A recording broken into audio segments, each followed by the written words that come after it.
E aí, pessoal, tudo bem com vocês? Bom, Roy na área para trazer aí a nossa 12ª edição do Roy na área, até a nossa coluna semanal, para a gente conversar um pouquinho aí sobre as expectativas do mercado, né? O que que o mercado tem aí para aprontar com a gente durante a semana, o que que aconteceu na semana anterior, falar um pouquinho da agenda econômica, as principais estratégias, né, que a gente utilizou aí, principalmente no desafio de R$ 1.000, tá? Que ele está indo muito bem, né? E algumas dicas do Roy para tentar melhorar o dia a dia de vocês, tá bom, pessoal? Então vamos lá, né? Qual era o cenário que a gente tinha na semana passada, tá, pessoal? Ou seja, antes de iniciar, né? Ele poderia ter feito aqui um ombro, cabeça a ombro, né? Não o fez nessa semana, né? Era uma das possibilidades, tá? Ele fez um pullback mais acentuado, mas acabou fechando aqui acima do canal, tá, pessoal? Então, a gente tinha algumas possibilidades para a semana, né? Ou ele poderia continuar aqui reto, ou ele poderia novamente fazer um pullbackzinho, né, para continuar a subida ou simplesmente formar o pivô de baixa, tá? Então essa era a expectativa aí da semana, né? A gente tinha a eleição tendo sido concretizada no domingo, né? Então realmente teve muita volatilidade, principalmente nos papéis aí ligados ao governo, tá? Então vamos ver aqui o que efetivamente aconteceu, né? Ele acabou tentando perder esse fundo, né? Que a gente não gostaria, né? Mas ele veio realmente, né? Abriu num gap, testou esse candle gatilho e voltou com tudo, tá, pessoal? Então acabou inclusive engolfando até o candle anterior, né? E aí o que que ele fez? Ele fez mais um topo, tá? Fez um fundo e puf, acabou formando aqui um pivô de alta, já que ele reverteu relativamente aqui a tendência, né, com topos e fundos descendentes. Ele acabou fazendo um topo acima do topo prévio, fez um fundo acima do fundo prévio e rompeu aqui então o topo anterior, constituindo aí na cabeça do pivô, tá? Então a gente tem duas possibilidades aqui, tá, pessoal? Ele pode vir testar aqui, né?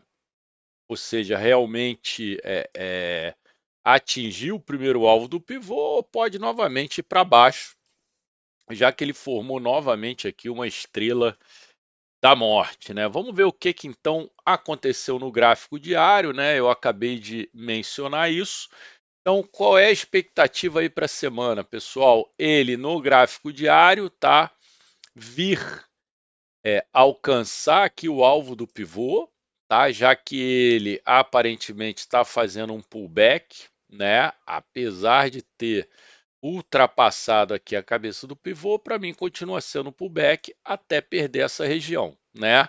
Mas acionando aqui essa estrela da morte, ele pode vir buscar então esse alvo aqui dela, né, em 117.228 mil pontos, tá, pessoal? Então a gente tem, ou já que ele fez aqui o pullback, a continuação, né, para vir buscar o alvo aqui do pivô. Claro que antes você tem uma resistência aqui, né, que não vai ser fácil ultrapassar, ou ele pode então realmente superar essa mínima e vir buscar esse alvo, tá? Eu não acredito que ele lateralize aqui, tá?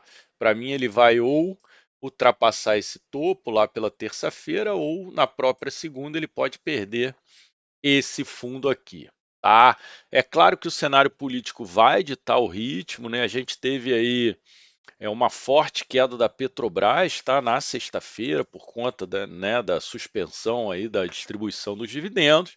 Enquanto o petróleo bombou 5,5%, a Petrobras caiu 5%, obviamente puxando então para baixo o índice, né? A gente estava até fazendo aqui um lindo padrão de continuação, mas veio Petro aí para dar uma derrubada, tá? Então esse é o cenário do gráfico diário. tá, pessoal?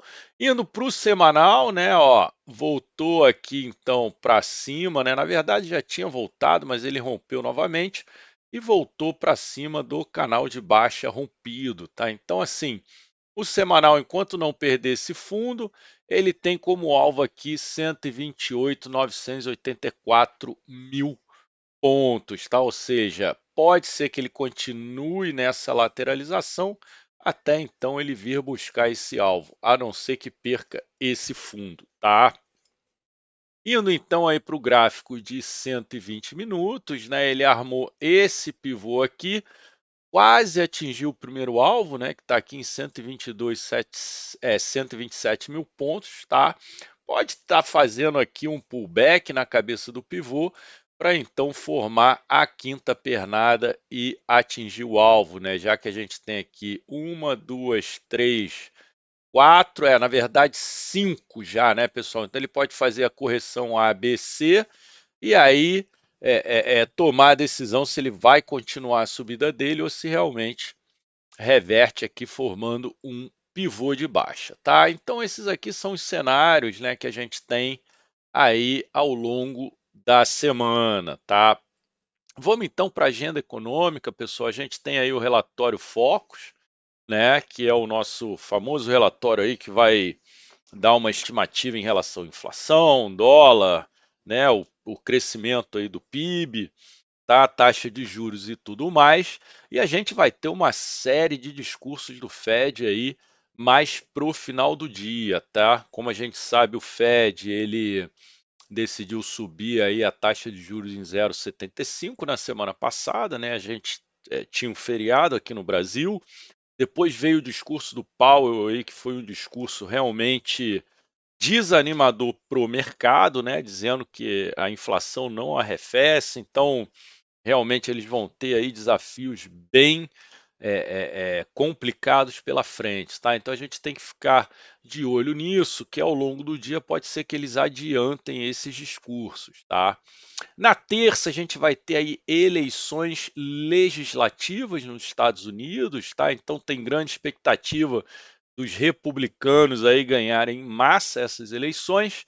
E sai também o nosso IGPDI aqui no Brasil, tá? Um índice importantíssimo para dizer aí mais ou menos para onde vai a nossa economia nos próximos dias, tá? Quarta-feira, vendas do varejo no Brasil, estoques do atacado nos Estados Unidos e fluxo cambial no Brasil, tá? Quinta, pessoal, quinta vai ter volatilidade, principalmente quando a gente tiver a divulgação aí do índice inflacionário dos Estados Unidos, né, o PCE. E vamos ver aí se realmente o Powell tem razão em tudo que falou durante a semana. Durante a semana não, no discurso dele de quarta-feira, tá? Temos também aqui o IPCA no Brasil e o balanço orçamentário nos Estados Unidos, tá? Sexta-feira, feriado nos Estados Unidos, tá, pessoal? Então o mercado à vista não funciona, funciona o mercado futuro, tá? Até, se eu não me engano, 3 horas da tarde. A gente tem pesquisa de serviços no Brasil e temos aí confiança do consumidor de Michigan, que é um importante dado aí do Fed, onde ele analisa como está a economia, tá? A gente tem que ficar de olho, pessoal, que durante a semana a gente vai ter muitos balanços corporativos, tá, de empresas aqui do Brasil divulgando aí seus resultados, tá? Então, pode ser que traga volatilidade, tá? Ou seja, dependendo da interpretação do mercado sobre esses balanços, né? Esses balanços, né? Várias empresas importantes aí compõem o índice Bovespa, então pode ser que traga volatilidade. A gente tem que ficar muito atento a isso. Tá bom, galera? Então essa aqui é a nossa agenda, tá? Para a semana.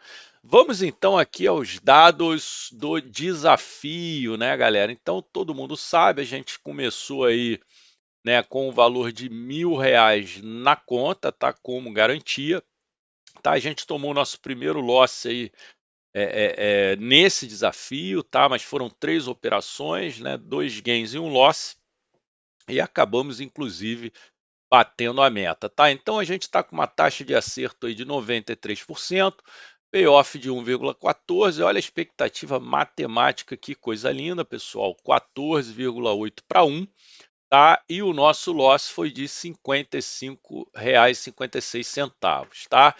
Então a gente teve aí, né, durante os dias da semana, né, já que a gente começou na semana retrasada, nas segundas aí foram uma operação, 3 operações na terça, uma na quarta, quinta-feira, então, o dia da semana que a gente mais fez operação, e sexta-feira a gente fez, então, 4 operações, tá?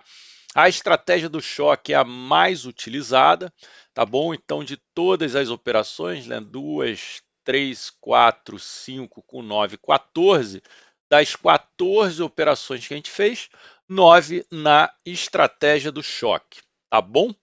Dando continuidade, né, para variar FIBO, né, um indicador aí, né, que mais validou as operações, né? Então não percam a aula de hoje, pessoal. FIBO realmente é muito importante pro mini índice, tá? Não dá para fazer trade sem o FIBO, tá bom, pessoal? Então participem da aula hoje às 8 da noite, tá? Porque realmente a gente vai fazer um apanhado em FIBO e colocar na prática para tentar ajudar vocês, tá?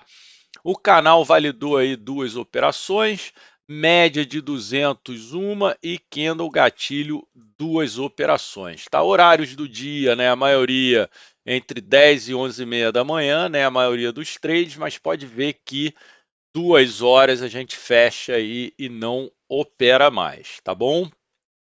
Saídas, galera, 12 foram no alvo, a gente moveu o último alvo, por isso que a gente coloca alvo móvel, tá? E a gente tomou o stop, que faz parte, tá?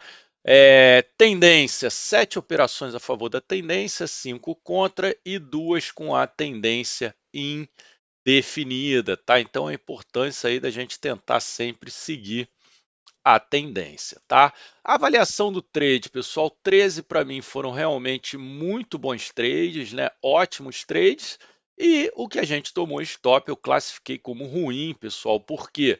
Porque a gente errou ao traçar FIBO, tá? Ou seja, aqui, ó, erros, a informação gráfica.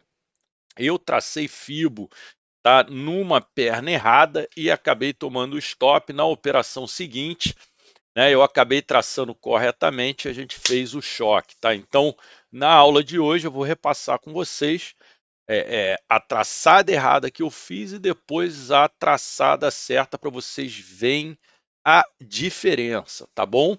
Então, por isso a gente colocou aqui um erro como informação gráfica, tá? E aí, pessoal, trazendo aí o nosso último tópico, tá? Dicas do ROI.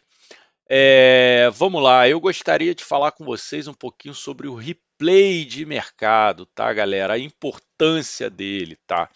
Tem que rodar muito replay de mercado. Por quê?